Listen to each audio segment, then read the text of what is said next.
5월 23일 똑딱이 주식 증시 브리핑입니다. 해도 너무한다. 요즘 한국 증시를 보면서 투자자분들이 갖는 감정일 수도 있겠는데요. 외국인 선물에 놀아나면서 오늘 한국 증시는 어제처럼 장 초반에 밀렸다가 낙폭을 줄이면서 위로도 또 막히는 그러한 지루한 흐름을 나타냈죠. 엔비디아 실적은 긍정적으로 나타났습니다. 1분기 매출액은 전년 동기 대비 262% 증가하면서 전망치를 상회했고요. 총 순이익도 전년 동기 대비 7배 이상 급증하는 모습이 나타났죠. 또한 1분기 주당 순이익 EPS도 전망치를 웃도는 그러한 수준으로 확인이 됐습니다. 여기다가 중요했던 2분기 매출액 280억 달러를 가이던스로 제시하면서 전망치를 웃돌았죠. 자, 여기다가 제가 며칠 전 방송에서 2021년 7월 이후에 액면 분할을 이번에 할 것인지 이것도 관심사다라고 말씀을 드렸는데 결국 주식을 10대 1로 액면 분할하겠다라고 발표를 했죠. 자, 이러한 조치는 엔비디아에 대한 투자자들의 접근을 좀 더 용이하게 만드는 그런 환경 조성을 하겠다는 의도니까 긍정적으로 볼 수 있는 거죠. 자, 이러한 부분으로 인해서 엔비디아 주가는 시간의 거래에서 상승하면서 1000달러를 넘어서는 그런 모습도 보여줬습니다. 자, 이에 따라서 오늘 한국 증시에서도 반도체 중심의 지수 반등 기대감이 있었어요. 그러나 결과는 실망스러웠죠. 장 초반에 이제 반등 시도하던 다수의 반도체 주가가 매물에 막히면서 지지부진했고요. 지수 역시 오히려 빠지다가 낙폭을 줄이는 등 지지부진했기 때문입니다. 코스피 지수는 위로는 5일 이동평균선에 막히고 아래로는 20일 이동평균선에 지지가 되면서 이 범주권에서 가둘이 되는 흐름이었는데요. 5일 이동평균선을 돌파할지 20일 이동평균선을 하향하는지 둘 중 어느 흐름을 보이는가에 따라서 단기 흐름이 결정될 텐데요. 현재 추세적으로 보면은 5월 이동평균선 우에서 움직이고 있고요. 주봉 차트상으로도 5주선 이평선, 5주 이평선 우에서 움직이고 있기 때문에 궁극적으로는 5일 이동평균선 돌파 쪽으로 움직일 가능성에 무게를 두고 있지만 일단 확인은 해보자 이런 마인드로 후속 흐름을 지켜보도록 하겠습니다. 외국인 선물 3거래일 연속 순매도를 보이면서 6월물 매도 누적을 14,000계약선으로 만들고 있는데요. 여전히 매도 누적을 유지하면서 위로의 일정 기준 이상의 흐름을 막고 있는 그러한 상태네요. 코스닥 지수도 오늘 5일 이동평균선에 막히면서 아래로 밀리다가 밑꼬리는 달긴 했습니다만은 보합선에서 마감되면서 좀 지지부진한 그러한 흐름을 이어갔어요. 일단 코스닥 지수는 5일 이동평균선 위로 올라서야 됩니다. 제가 4월 조정 구간에서 바로 이 구간이죠. 5일 이동평균선에 올라서야만 이 조정 구간이 끝나는 거다. 그래서 5일 이동평균선에 올라서지 못하면 조정 구간이 계속 지속되는 것으로 봐야 된다. 이렇게 말씀드렸었죠.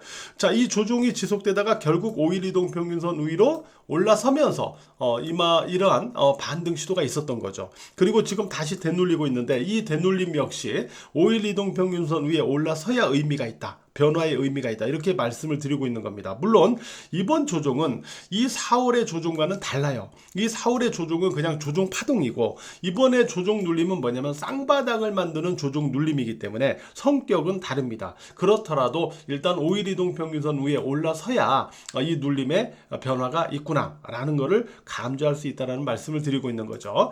자, 월봉 차트상으로 제가 말씀드렸던 부분들 수치상으로 830포인트 아래는 지지의 영역으로 보자 라고 말씀드렸고 오히려는 857포인트를 돌파해야 의미가 있다 이런 말씀을 드렸잖아요. 이러한 각각의 위아래 기준선도 기준점도 염두에서 계속 체크를 해 나가도록 합니다. 자, 이런 장일 때는 너무 무리하지도 또 너무 조급해하지도 마시고요. 움직이는 틈새 종목들을 짧게 간간히 매매하시면서 변화의 타이밍을 기다려주는 그러한 자세가 필요합니다. 저들이 이렇게 흔들고 누르고 지루하게 만들면서 노리는 것이 바로 개인 투자자들이 초조해하고 그 다음에 불안해하고 조급해하고 그러면서 아래로 던지게 만드는 그런 의도를 갖고 있는 거거든요. 그래서 이럴 때일수록 마음을 좀 더 가라앉히고 좀 차분하게 타이밍을 기다려주는 그런 마인드가 필요하다는 거죠. 자, 종목을 보면요. 오늘 그 못난이 삼성전자는 간신히 20일 이동평균선 위로 회복해서 마감되는 그런 모습이 있었는데요. 20일 이동평균선을 저점상 지지하면서 양봉을 만드는 이 모습이 후속적으로 연결이 되어야만 안정권, 다소의 안정권 흐름에 진입될 수 있다. 이렇게 말씀을 드리고 있죠. 후속 흐름에서 요거를 계속 체크를 하셔야 됩니다.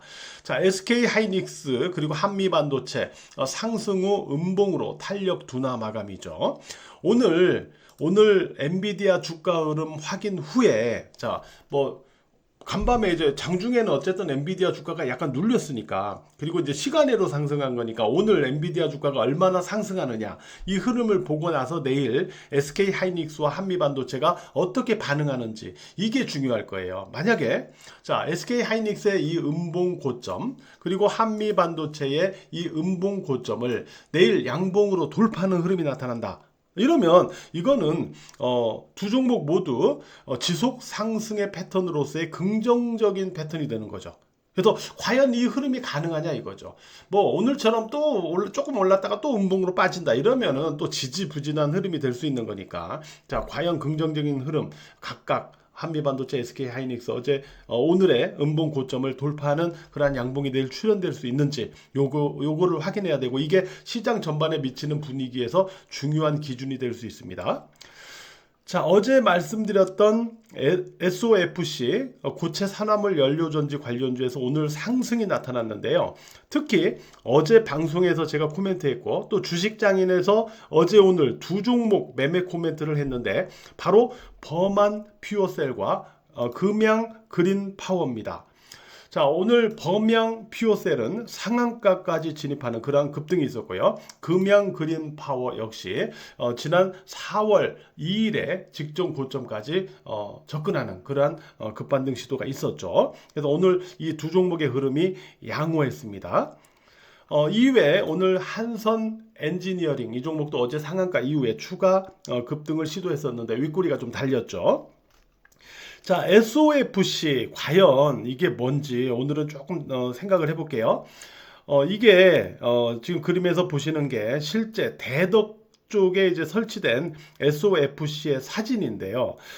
이 SOFC의 작동 원리를 한번 이렇게 살펴보도록 할게요. 이렇게 되어 있는데 내부가 일단은 연료를 갖다가 이제 음극 쪽으로 이렇게 주입을 합니다.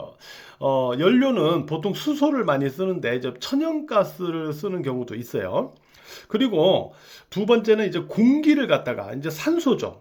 산소를 갖다가 요쪽에다가 이제 양극 쪽에다가 이렇게 주입을 합니다. 양극 쪽에다가.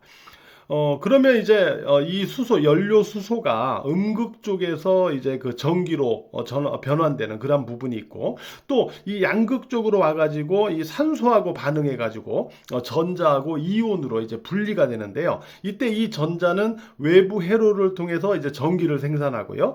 이온은 이제 전기하고 결합해서 열을 생성하는 그런 과정을 거치게 됩니다. 그래서 이렇게 만들어진 전기는 이제 전기 기구, 기기 등을 갖다 이제 구동하는 데 쓰고, 열은 이제 추가 에너지로 활용하는 그러한 방식이라고 합니다. 이렇게 되는데, 요때 이제, 요 산소를 갖다가 수소 쪽으로 이렇게 이동시켜갖고 서로 이렇게 만나게 해주는 이러한 전해질이 필요하잖아요. 요 전해질, 요거를 이제 보통 고체 세라믹을 좀 쓰게 됩니다. 그래서 고체 쪽을 좀 쓰는 고체 세라믹 요쪽을 이제 전해질로 사용하면서 이렇게 작동하는 그런 원리예요. 장점 같은 경우는 단점을 보면은 장점은 이제 온실가스 배출이 없고요. 그 다음에 연료전지 수명이 길다라는 부분, 또 에너지 효율이 높다라는 부분이 있고요. 또 다양한 연료 사용이 가능하다, 이런 장점이 있습니다. 단점 같은 경우는 이제 특수 세라믹의 이 전해질이 좀 비용이 높은 고가다라는 부분이 있고요. 그 다음에 이제 작동 온도가 높기 때문에 보통 700도에서 1000도씨 이렇게 온도가 소요된다고 하는데, 작동 온도가 높기 때문에 내구성에 문제가 있을 수 있다. 이러한 단점은 있습니다. AI 데이터 센터의 이 과도한 전력 문제가 결국은 태양광 등의 어떤 신재생 에너지, 그리고 바로 이와 같은 SOFC 또는 우리가 이제 미니 원전이라고 하죠. 미니 원전이라고 하는 요 SMR, 이런 걸로 이제 우리가 이제 저러한 어떤 과도한 전력 문제를 해결할 수밖에 없는 그런 상황이지 않습니까?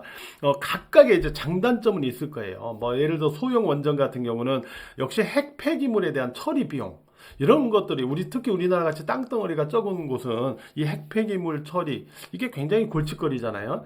이런 문제들 각각의 이런 장단점이 있긴 합니다만은, 그래도 어쨌든 이쪽으로 해결을 해야 되는 상황에서 SOFC 역시 좋은 대안이기 때문에 변압기 전력 시세가 많이 올라간 이후, 그리고 SMR 시세가 어느 정도 올라간 이후에 이제 SOFC 시세가 부각되는 그러한 수순을 거치고 있는 것이다, 이렇게 보고 있습니다. 네.